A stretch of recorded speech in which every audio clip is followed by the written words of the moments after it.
Convicted killer Thabo, known as the Facebook rape, who supposedly died in a fire in his prison cell last year, has been allegedly spotted in Sandton doing some casual shopping with a high-profile friend. Sorry, what? Okay, so for those who don't know, let's rewind real quick and explain who Thabo is.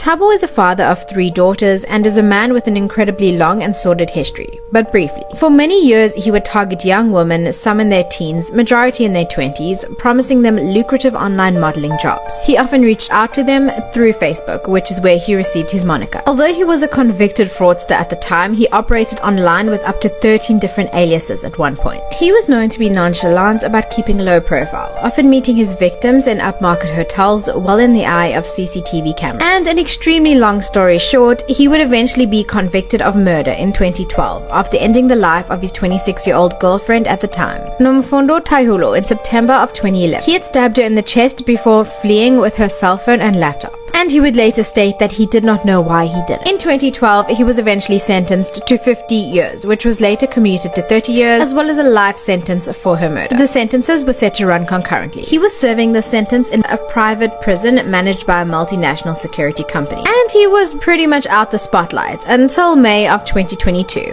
last year, when a fire broke out and shortly after a body was found, burnt beyond recognition under a mattress in his cell. It was assumed that it was, of course, his body. However, recently more news came into the public's knowledge. Firstly, it turns out that the body was dead before the fire started, even though the death was initially thought to be as a result of his own intent. Next, according to a broadcaster from ENCA, in a press conference held shortly after the story broke, to the public that is, the body found in the cell at the time of the fire had not been confirmed to be Thabo's through DNA testing. Basically, that meant that any DNA testing that may have been done was inconclusive. Right, so now that you know that, who is the high-profile woman that the alleged Thabo was spotted with? Well, Dr. Nandipa Magutumana is a celebrity aesthetics doctor, and she was also the one who claimed the alleged Thabo's corpse after the fire, stating that she was his customary law wife. However, the body was later taken by police for further investigations, as the death was out of the ordinary, and thus this is standard procedure. As you can imagine, her social profiles, although still up, have now been closed for commenting, as things are getting a little wild on that side. And also, to further the alleged involvement of the two, it also appears that the same man that was spotted out shopping with her has also allegedly been conducting business on behalf of a company she owns, Aram Holdings. Screenshots from Zoom meetings with a similar looking character have emerged too. And some of the business negotiations that have been going on since whilst Thabo was still allegedly in prison. So what now? Well, Ground Up, who is the news agency covering these developments in great depth, has been told that the investigations are still underway. So I guess all we can do is wait and see. In the meantime, my heart goes out to all of Thabo's victims who felt as though justice had finally been served, as well as the family of Nomfundo. This is a potential situation that no victims nor their family should ever have to deal with. But welcome to South Africa.